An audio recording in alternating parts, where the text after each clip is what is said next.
Paz do Senhor, igreja. Paz do Senhor, filhos e filhas de Deus. Amém? Glorificado seja o nome do Pai, do Filho e do Espírito Santo. Diga comigo, glorificado seja o nome do Pai, Filho e Espírito Santo. É a Santíssima Trindade. Muitas pessoas pensam, alguns evangélicos pensam que a Santíssima Trindade é uma idolatria, mas não é? Não está escrito na Bíblia, mas Trindade quer dizer três: Pai, Filho e Espírito Santo. Santíssima Trindade. Eu estava meditando no banco, quando nós pregamos a palavra de Deus. Na verdade, nós não pregamos acho que nem 10% do que os apóstolos pregaram, do que Jesus pregava. Porque a palavra de Deus, ela é sim, sim, não, né? E de repente veio no pensamento, eu não vou pregar sobre isso, mas veio no pensamento ali, quando dizem Apocalipse, né? Foi cantado aqui, né? Ser fiel, obediente, obedecer. Então, ali diz em Apocalipse que Deus não concorda com aquela pessoa que é morna. E para nós parece uma coisa boa. O que é a pessoa morna? A pessoa morna é uma morta no mundo, torta na igreja. Morta no mundo, torta na igreja. E Deus não concorda com isso. Deus é taxativo. Ele diz, ou você é frio ou é quente. O que quer dizer isso? É exatamente o que quer dizer a Bíblia. É dizer, ou você é desviado ou você está na igreja. Não tem meio termo. Para nós é pesado isso, mas está escrito na Bíblia. Ou você se suja de vez no mundo, ou você fica na igreja firme na presença de Deus. Diga amém. Isso quer dizer. E nós pensamos ao contrário. Nós pensamos, é morno é bom, pelo menos vai na igreja de vez em quando. Negativo. É muito perigoso. E o que a Bíblia diz sobre o morno? Eu não falei o resto. Você sabe o que diz lá. O que Deus vai fazer? Ele vai... Pesado essa palavra. Vomitar da sua boca. O que é boca? A boca é a palavra de Deus, é a Bíblia Sagrada. Ele vai tirar da Bíblia Sagrada. Dá até vontade de pregar sobre isso, mas eu preparei outra mensagem aqui. E o título é bem simples: Jesus está em você. Repita. Mas diga comigo daí. Comigo. Jesus está comigo. Está em mim. Isso. Profetize para todo mundo. Jesus está comigo. Ou em mim. O título que eu dei, Jesus está em você. Eu vou pregar aqui para todos. Então eu coloquei, Jesus está em você. Mas repita assim: Jesus está... Está fraco, bem forte, tem que determinar. Quando você fala com fé, a tua palavra tem poder. Diga, Jesus está em mim. Por isso é muito importante nós termos a palavra viva dentro de nós. É muito bom nós termos um culto de louvor, adoração, um culto onde diz que o Pentecoste cai. Claro que eu gosto disso, não sou bobo nem nada, eu gosto. Ainda mais negão, né? Negão parece que tem fogo no sangue. É difícil negão ser paradinho, quietinho. E eu sou canela de fogo mesmo, eu gosto. Não consigo ficar parado aqui, tem que estar para lá e para cá.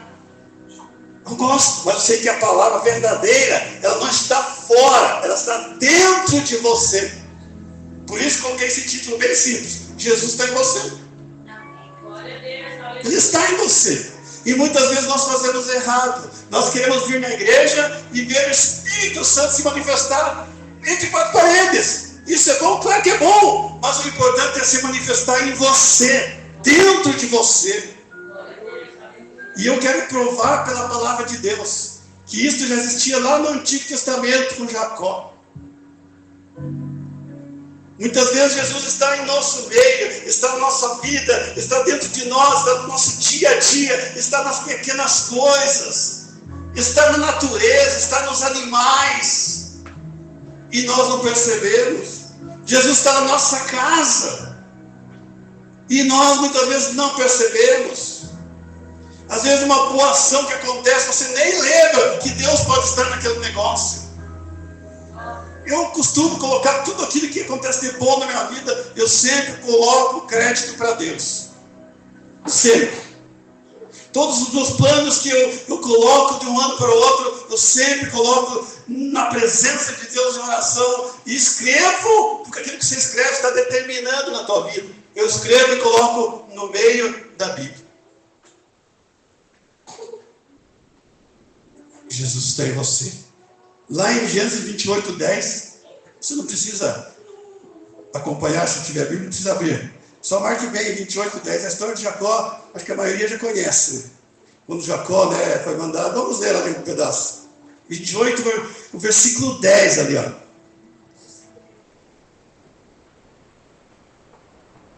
Partiu Jacó de Berseba e seguiu para Harã. Para resumir, o pai de Jacó, ele não queria que Jacó se casasse com as mulheres cananeias. Por que não queria? Porque havia idolatria, porque havia pecado em Canaã, naquela Canaã do Antigo Testamento. Então por isso que o pai de Jacó não queria que Jacó casasse com aquelas mulheres.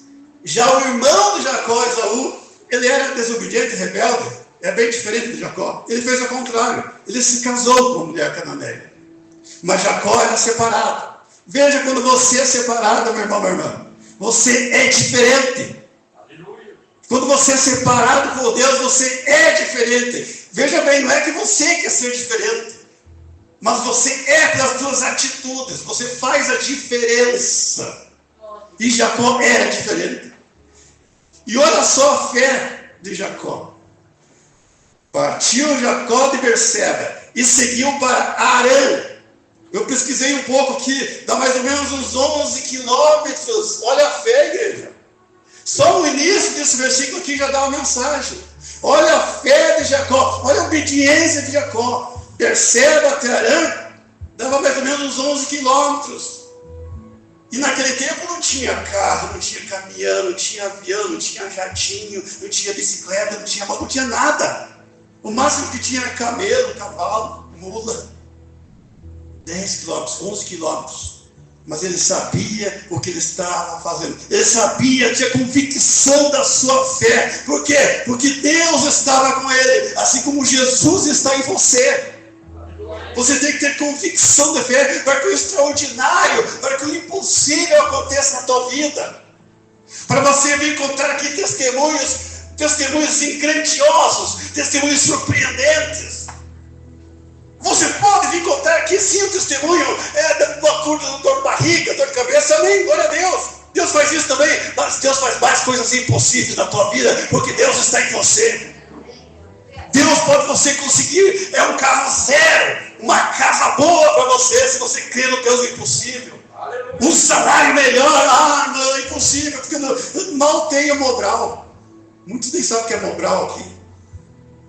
Mal tenho o segundo grau fraquinho, irmão. E eu sou um testemunho vivo, eu não tenho nenhuma faculdade, mas eu estudei, eu queria passar no concurso público na presença de Deus. Era um sonho conseguir em nome de Jesus Cristo, sem nenhuma faculdade, só com o segundo grau fraquinho ali no Barão, técnico de contabilidade. Esforço, convicção, você sabendo que Jesus está em você, você vai derrubando barreiras, e você vem na frente e conta, olha, recebi uma bênção muito grande, pastora, e eu quero testemunhar hoje, em nome de Jesus, porque Deus está em você, Jesus está em você, o Deus de Jacó está em você. Jacó percorreu 11 quilômetros, a pé, no deserto, tendo chegado a certo lugar. Ali passou a noite, ou seja, estava viajando para Harã. Harã é um local lá que tinha águas termais quentes. Quentes, olha só. A Bíblia diz que eram termais quentes, água quente, vulcânicas. Só aqui já tem um significado espiritual. Não eram águas mornas, nem frias. Diz a palavra que Harã era um local de águas quentes. Tendo chegado a certo lugar, ali passou a noite, pois já era posto o sol. Tomou umas das pedras do lugar, fez a travesseiro e se deitou ali para dormir. Você fica imaginando, eu vou lendo que você vai imaginando como um filme, cansado, deserto, sol, calor, a pé, cansaço, mas ele não desistiu, ele continuou. E o 12, esse 12 que eu quero meditar depois. E sonhou, eis posto na terra uma escada, cujo topo atingia o céu. E os anjos de Deus subiam e desciam por ela. Perto dele estava o Senhor e disse, eu sou o Senhor, Deus de Abraão, está escutando, teu pai, E Deus diz aqui, a terra em que agora estás deitado. Ó, a profecia, ó. Diga amém agora. A terra em que agora estás deitado, eu te darei. Diga, eu quero essa terra. A ti e a tua descendência. Diga amém. Quando se diz amém, está profetizando para você a bênção. Para você e para a tua descendência. Ou seja, para frente, não é para trás. Tem crentes que ficam pensando no passado. Meu pai sempre foi pobre a vida inteira, certo que você também. Você não, eu não. Mas você, só se você prefere sofrer, é diferente. Tem pessoas que às vezes gostam de sofrer, né? Daí fazer o quê? Você é contente com o sofrimento, né? Não quer nada de bênção, tá bom sim? Não, Deus é o dono do ouro e da prata. E a prata e o ouro é para você, filho e filha de Deus. Diga amém. Perto de estava o Senhor, e ele prometeu tudo isso. E o 14 diz assim, a tua descendência, não é para trás não, a tua descendência será como o pó da terra, estender-te-ás para o ocidente e para o oriente, para o norte e para o sul. Em ti e na tua descendência, olha só, a palavra descendência aqui, 3 vezes já, serão abençoadas todas as famílias da terra. A tua família vai ser abençoada. A tua parentela tem que ser abençoada. Eu não posso concordar com pessoas que às vezes estão na igreja e muitas vezes você prega a palavra, faz a tua parte. Agora, se eles não quiserem, o problema é deles com Deus. Mas a tua família vai ser abençoada. Glória a Deus. Aleluia. A minha família tem 10 membros. Tinha 11, daí faleceu um, tem 9 irmãos. Faleceu um, agora tem 4. Mas 5 são 9. 8. E eu posso dizer com todas as letras, fazendo uma comparação com a minha família e a família do meu tio. A minha família, de certa forma, abençoada. Abençoada. Claro, cada um tem suas lutas, mas de uma maneira geral, a minha família, fazendo uma comparação com a minha família do meu tio que mora ali perto do cenário. A minha família é abençoada. Estão todos trafiados pelo Brasil, mas de certa forma todos, a maioria já tem uma direção na vida. Porque eu devo isso há muito tempo atrás, há muitos anos atrás, quando o pai falava do Evangelho para nós, todos pequenininhos ali ao redor do fogão. O pai já falava do Evangelho. E a gente cresceu ouvindo aquilo. E agora sentiu os efeitos quando adulto. Isso é importante, você falar, mas o meu filho não ouve, minha filha, não importa, mas até o semente está jogando. Daí mais tarde lá na frente, não vai acusar você. Não vai estar na cadeia e dizer, meu pai nunca falou isso para mim, a minha mãe nunca falou isso para mim, hoje estou aqui na cadeia. Não, vai dizer, ao contrário, a mãe sempre falou do Evangelho, o meu pai sempre falou do Evangelho, mas eu fui desobediente, agora estou pagando o preço aqui.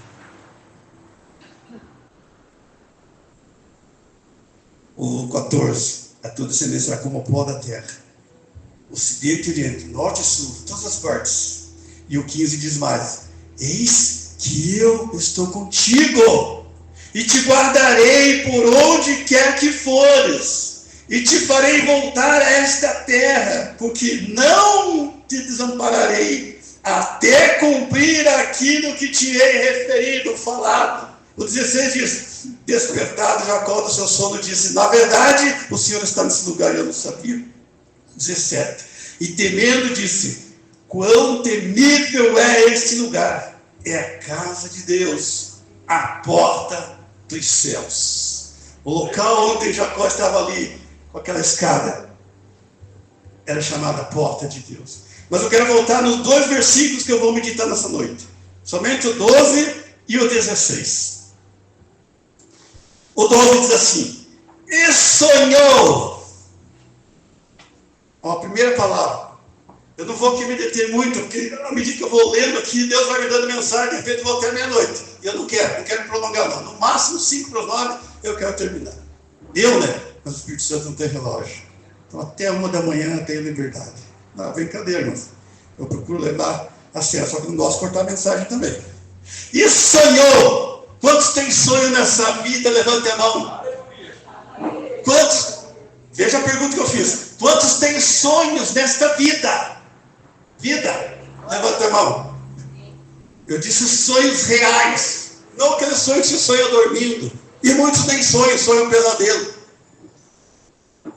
E diz que foi a revelação de Deus. Tem sonhos terríveis, de maldade, de coisas ruins, e diz que foi a revelação de Deus. Deus, meu Deus, tem coisas boas, não coisas ruins. Come virado, torresmo, e daí tem pesadelo, que é um alimento forte, e vai dormir. E daí tem aqueles pesadelos terríveis. Você bate na cama, eu tive uma revelação de Deus, vai acontecer uma tragédia na igreja. O meu Deus não é Deus de tragédia, o meu Deus é Deus de bênção. E se por acaso você sonhar isso, repreenda. Em nome de Jesus. Acorde e está repreendido em nome de Jesus o sonho que eu tive. Eu sempre orei a Deus que quando eu não lembro do sonho. Foi um pedido que eu fiz a Deus. É difícil lembrar do sonho. Por quê? Porque eu orei uma vez e pedi para Deus não lembrar do sonho se não fosse sonho bom. E hoje raramente eu lembro do sonho. E quando eu lembro de coisas que Deus me avisa através do sonho. Algumas coisas tem inclusive que acontecer aqui na igreja, não através do sonho, através de visão espiritual acordada. Deus me mostrava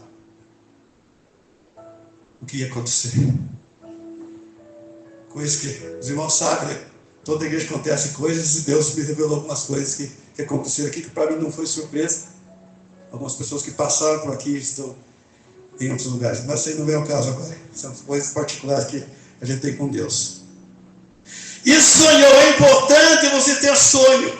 Só não tem sonho que está lá 7 palmos no cemitério, lá acabou os sonhos. Aqui acabam os seus sonhos, está lá escrito na lápide. Quem morreu é aquele que está vivo e não tem mais sonhos, esse está morto. Diz a palavra aqui no versículo 12 do Gênesis 28.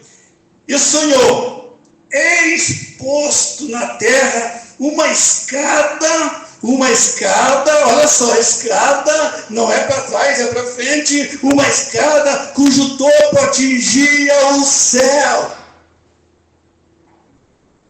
E os anjos de Deus, a Bíblia é bem clara, os anjos de Deus, porque existem os anjos malignos também. Uma terça parte dos anjos que estão na terra são malignos, e caíram com Satanás. Por isso que diz em outra parte da Bíblia, e os anjos do Senhor acampam-se, os anjos do Senhor acampam-se ao redor de quem? Dos que eu temo, não de todos. Eu gostaria de pregar até diferente isso que eu falei agora, mas a Bíblia diz assim, eu não posso mentir. Não é de todos, não. Esse negócio, talvez sou filho de Deus, não. Eu sou filho de Deus e dava uma gotinha para o santo também. Né? No bar, geralmente tem isso. Quem bebe, ele sabe. Quem bebia, né? Diga misericórdia, mas não beba mais. Mas eu que cantava em bar, sabia. Eu nunca bebi, graças a Deus, mas cantava em bares. Daí eu sabia que esse costume de dar um gole para o santo, né? Que eles diziam assim, demava um pouquinho assim.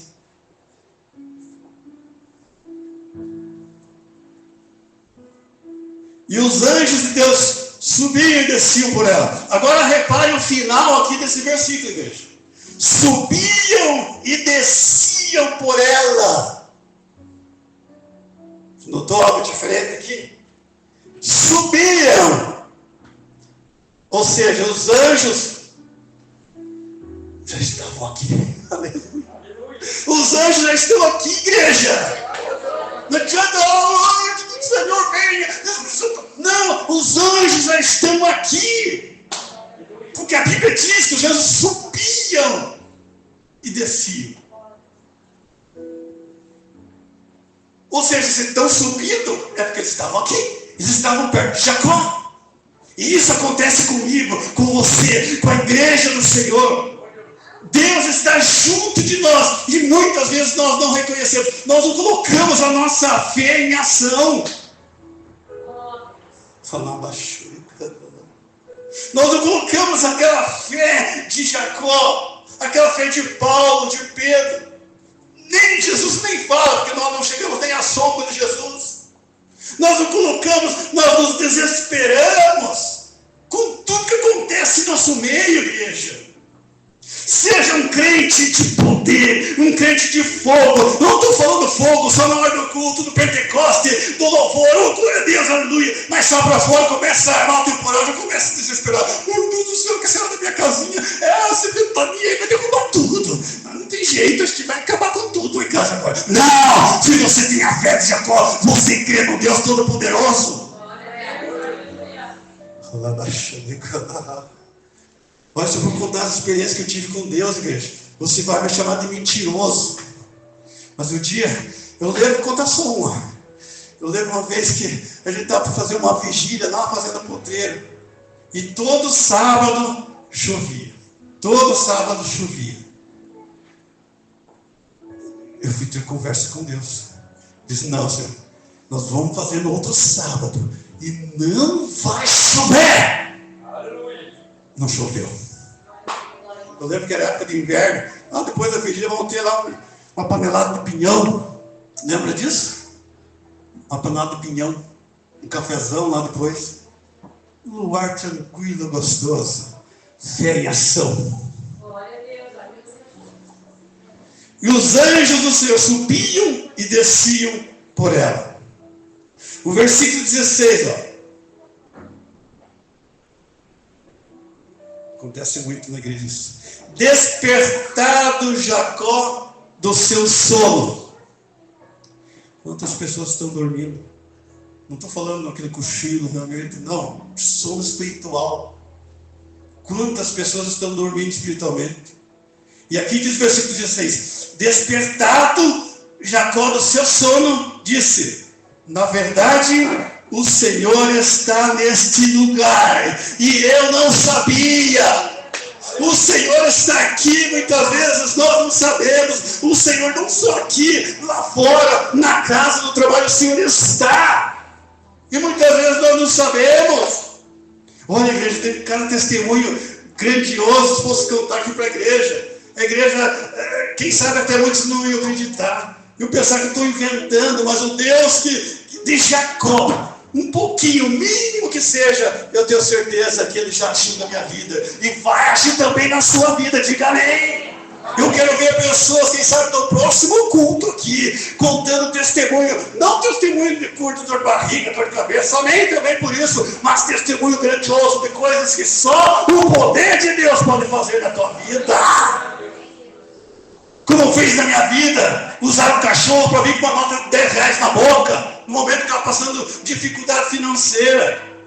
Usar o Deus de Jacó na minha vida para colocar 400 poucos reais na minha conta, sem saber de quem que é. Aleluia. Deus de Jacó, Ele faz coisas impossíveis. Despertado. Desperta no sono espiritual. Desperta. Por isso que diz lá naquele versículo que nós lemos na Santa Ceia. Muitos dormem e muitos estão mortos. Claro que não está falando ali no sentido literal, no sentido físico. Mortos espiritualmente e pessoas que estão dormindo espiritualmente. Lá naquele texto da Santa Ceia.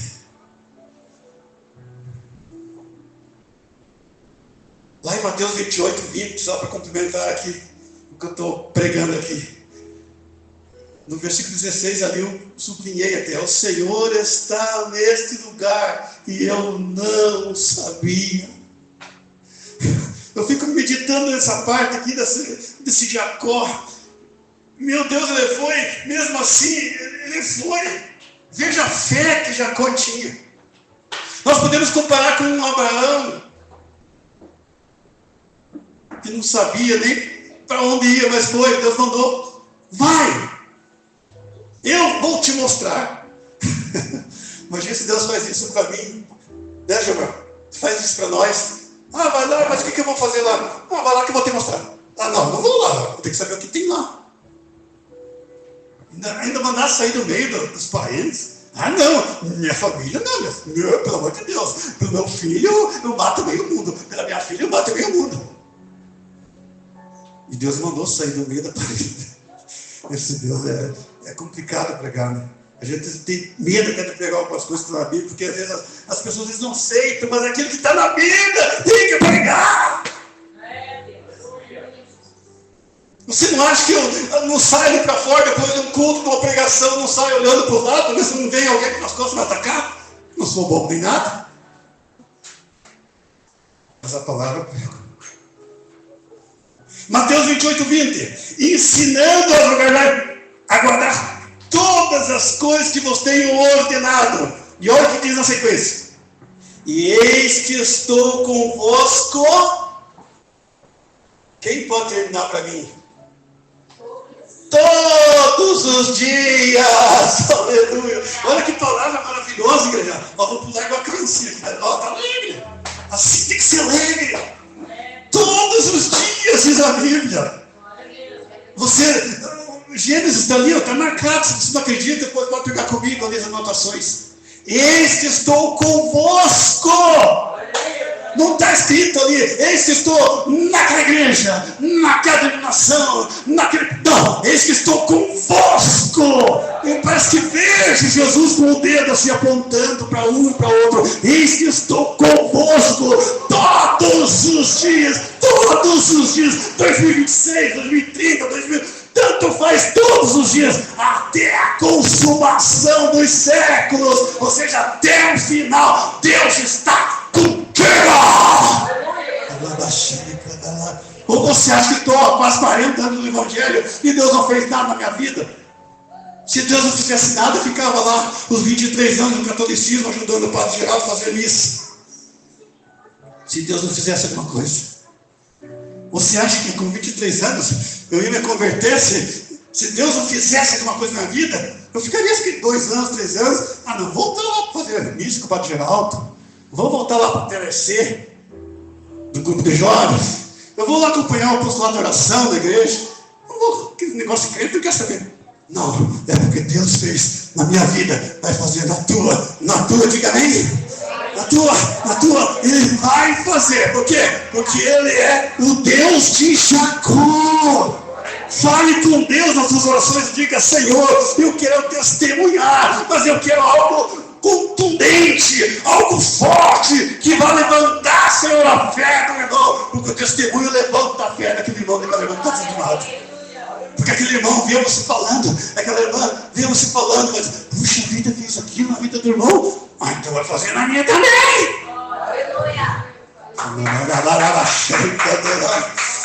Você pensa que eu desisti quando eu passei aquela maior enchente que teve Mafra ali na Vida Argentina? Quando eu perdi as poucas coisas que eu tinha na enchente, e eu já era evangélico, e fui morar quase um mês lá na casa do pastor na Brasil para Cristo para baixar água. Você pensa que eu desisti? Você pensa que não fui mais para o grupo de jovens? Se engana, enganou-se redondamente. Eu continuei. Perdi algumas coisinhas que eu tinha, que eu já morava sozinho, mas eu já tinha geladeira, já tinha fogãozinho, já tinha minha caminha. A gente levou tudo. Eu fazia já naquela época meus artesanatos, fazia aquelas pinturas em tela. Hoje não faço mais pintura em tela. E eu lembro que eu fiz até um autorretrato meu, e até o irmão da igreja, muito brincalhão, brincou comigo. Que eles iam achar aquele retrato e iam fazer um santo, depois que baixasse a água. Imagina o neguinho também, iam pegar aquele autorretrato e fazer um santo. Nós achamos lá no São Lourenço. Rio da Lança, achamos lá a figura desse neguinho aqui. Vamos fazer também um bonequinho de barro, pretinho, porque nós achamos na água. Você pensa que eu desisti? Não. Fiquei 1 mês e pouco na igreja do Brasil para Cristo ali, morando até baixar as águas, para me voltar lá para o meu ranchinho, mas não tinha mais nada. A água levou até a casinha que eu morava. E eu saí com a água até no pescoço, aqui com a mala de roupa na cabeça e água aqui no pescoço, e sentindo a correnteza por baixo da perna. Quase que deu vontade de jogar aquela mala e sair nadando, porque a correnteza a gente sentia por baixo assim. Pensa que eu desisti? Não. Ao contrário, Deus me mandou. Olha, quando Deus tem alguma coisa na tua vida, igreja, por isso estou contando essa experiência de vida. Quando Deus tem alguma coisa na tua vida, Ele vai te dar jeito. Ele vai dar. Por onde você resolver o problema? Foi morar na igreja, na casa de oração. Ou seja, em outras palavras, Deus me acolheu ali, onde eu cantava, onde eu pregava. No momento da enchente, a igreja me deu acolhida. Eis que estou convosco todos os dias. Só por um período? Não. Até a consumação do século, até acabar tudo isso. Lucas 24:16. Os seus olhos, porém, estavam como que impedidos, ou seja, cegos espiritualmente de eu reconhecer. Que está falando dos discípulos de Emaús, que estavam conversando ali com Jesus e não perceberam. Só foram perceber Jesus quando estavam na mesa com Jesus. Lá no 30 diz isso. Ó. E aconteceu que quando estavam à mesa, tomando ele o pão, ou seja, Jesus tomando o pão, abençoou e tendo partido, lhes deu. Por isso que os olhos espirituais dos discípulos de Emaús se abriram. Por quê? Porque Jesus é o próprio pão da vida. E aqui diz a Bíblia que ele partiu o pão e deu para os dois discípulos de Emaús. E diz que os olhos se abriram. Está entendendo o sentido espiritual? O pão é Jesus Cristo. E quando ele dá esse pão, os olhos espirituais se abrem. E a Bíblia diz, ó, e aconteceu que quando estavam à mesa, tomando o pão, abençoou e tendo partido, lhes deu. Então, se lhes abriram os olhos, não está falando os olhos físicos, espirituais, se lhes abriram os olhos e reconheceram, mas ele, Jesus, desapareceu da presença deles. Que Deus nos abençoe, que Deus nos guarde.